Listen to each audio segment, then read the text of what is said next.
Bien-aimés frères et sœurs, vous connaîtrez la vérité et la vérité vous affranchira. Ça, c'est pas moi qui le dis, c'est la Bible qui le dit. Mais moi, je vous dis mieux. Vous connaîtrez la vérité historique, notamment celle de vos ancêtres kémites, et vous aurez une vision globale de ce que c'est que la vraie souveraineté politique. J'ajoute, vous reviendrez à la spiritualité africaine ancestrale et vous comprendrez les enjeux de l'indépendance économique. Et pour terminer, vous accepterez votre identité culturelle kémite et vous obtiendrez deux choses. La première, c'est la paix. La seconde, c'est le développement, à une condition. L'unité de toute l'Afrique noire, l'unité de tous les Noirs du monde entier. Otep à tous, bienvenue sur la chaîne des panafricanistes par essence, par conviction et par excellence. Celle des citoyens kémites par nécessité et obligation de combat. Nous sommes une chaîne qui n'est guidée que par nos ancêtres et rien que par les ancêtres qui appartiennent à l'égrégore du monde noir. Par conséquent, nous ne croyons en aucun Dieu venu de l'étranger.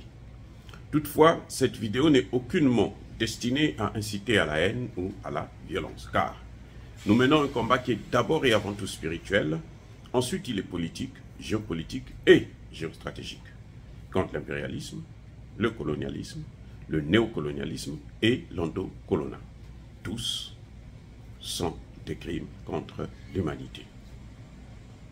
Nous menons ce combat sur la base du principe fondamental que nous avons hérité de nos ancêtres kémites, qui est celui de la Mahat, c'est-à-dire solidarité, vérité et justice.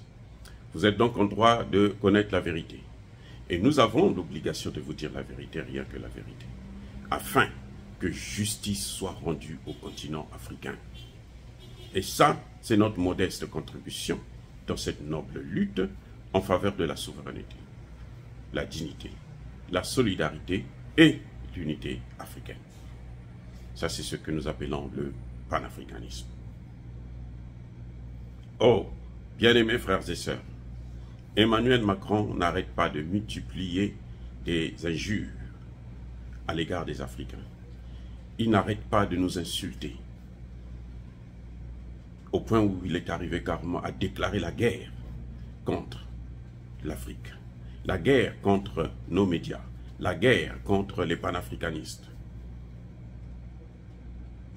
Mais ce que Emmanuel Macron oublie, c'est comme le disait le gouvernement turc, c'est d'assumer son passé colonial. La France n'est pas le seul pays qui a colonisé des pays en Afrique. Mais la France reste le seul pays, parmi tous ces pays qui nous ont colonisés, tous d'ailleurs, l'Allemagne, l'Angleterre, l'Espagne, le Portugal et autres, ils ont tous pratiqué les mêmes choses, esclavage, colonisation et autres. La France reste le seul pays qui jusqu'aujourd'hui continue à coloniser ouvertement les pays africains. Et ça ne peut plus passer. Ça ne passe plus devant cette jeunesse décomplexée, cette jeunesse qui est prête à tout pour obtenir sa liberté, son indépendance. C'est ce que Emmanuel Macron ne comprend pas. Ce n'est pas parce qu'il viendra en Afrique, comme il a dit au Cameroun, les Africains sont des hypocrites. Que dirait-on des Français? Vaut mieux être hypocrite que d'être criminel. Parce que lorsque les Africains viennent pour sauver la France, et qu'à la fin, ces mêmes gens qui sont venus vous sauver, vous les canardez, vous les tuez comme des vulgaires assassins, vaut mieux être hypocrite que d'être comme ça, assassin. Les Africains sont conscients, et c'est ça que Emmanuel Macron n'a pas encore compris. Les Africains sont conscients de ce qu'ils ont subi pendant l'esclavage, la colonisation, et depuis les indépendances, ce qu'ils continuent à subir. Le franc CFA est un élément clair et net, indiscutable, incontestable, que la France continue à nous dominer, à nous prendre pour ses colonies, pour ses esclaves. Nous le voyons, le monde entier le voit. Ce n'est pas question de chercher à attendre que les Russes viennent nous le dire. Et ils nous prennent pour des idiots quand ils pensent que nous sommes manipulés par la Russie, par la Chine et par la Turquie. Non. Nous n'avons pas besoin de la Chine, de la Russie ou de la Turquie pour savoir ce que nous voulons. C'est comme si la France, Emmanuel Macron nous prend toujours pour des sous-hommes. Des gens qui n'ont pas de cerveau. Mais c'est le contraire. Ce sont les Français qui n'ont pas de cerveau, qui ne réfléchissent pas. Parce que depuis tout ce temps, depuis ces indépendances factives, hein, ces indépendances formelles, la France n'a jamais pensé concevoir un développement en dehors de l'Afrique. Elle veut toujours, elle pense toujours que l'Afrique lui appartient. C'est l'Afrique qui est la base de son développement. Parce que l'Afrique lui donne tout ce qu'elle produit. Le peu que nous produisons, c'est la France qui prend au moins la moitié. Et nous, on ne peut pas continuer comme ça. Ça, ce n'est pas aux Russes de nous le montrer. Quand le chômage augmente, quand la France vient soutenir Idriss Déby, quand la France soutient les dictateurs, les Bongo et les autres, mais les populations voient. Vous croyez qu'on est, on est mort? Non, on voit ce qui se passe. Et c'est ça qui nous révolte maintenant. On dit non, il y en a assez. On croyait que la France allait comprendre. Mais elle n'a jamais compris. Je vais vous dire une chose. J'étais encore très jeune lorsque François Mitterrand prenait le pouvoir en France. En tout cas, son premier mandat. Mais en Afrique, dans mon pays, le Congo-Brazzaville, mais c'était la fête. Je voyais tous nos papas, les aînés, ils étaient contents. Ils disaient que, oh, voilà, enfin, c'est un socialiste qui va venir, la politique française va changer. Donc nous allons maintenant être libres, nous allons maintenant travailler, nous allons maintenant pouvoir avoir des meilleures relations avec la France. Tout de suite, ils ont déchanté. Ah oui, tout de suite. Mitterrand n'a pas attendu 2 ans. Parce que 6 mois plus tard, Jean-Pierre Cot, son ministre de la coopération, qui voulait faire des réformes en Afrique, a été relevé de ses fonctions et on a mis quelqu'un d'autre qui est venu pour continuer la même politique. Donc les Africains n'ont même pas attendu 1 an pour que la France puisse les décevoir. Et depuis, François Mitterrand, après Jacques Chirac, après Sarkozy, après Hollande et maintenant les Jupitériens devenus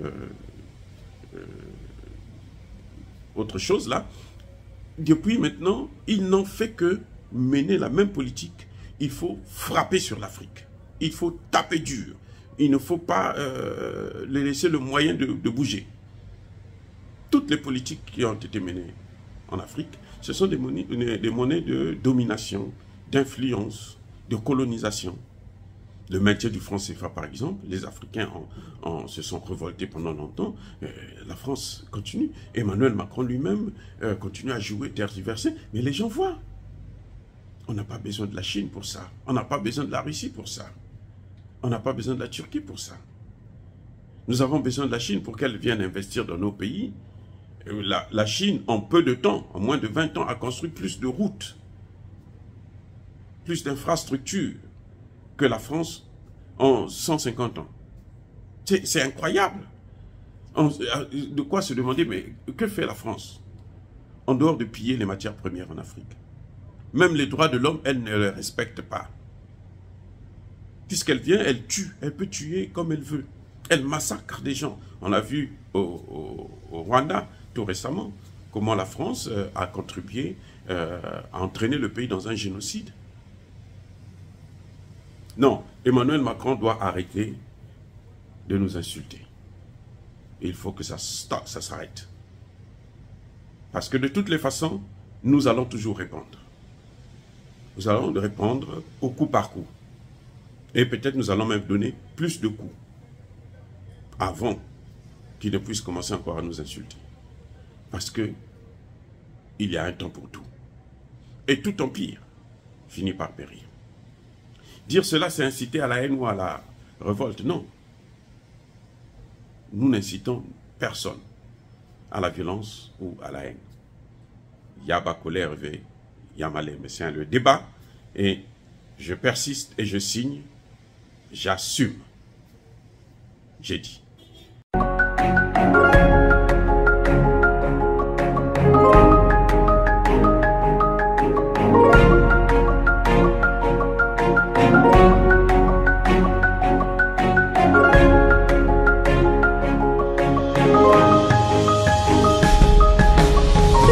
Eux, ils marchent par la foi et non par la vue.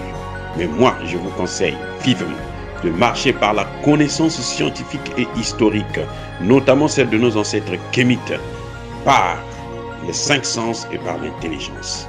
À vous, à Pierre.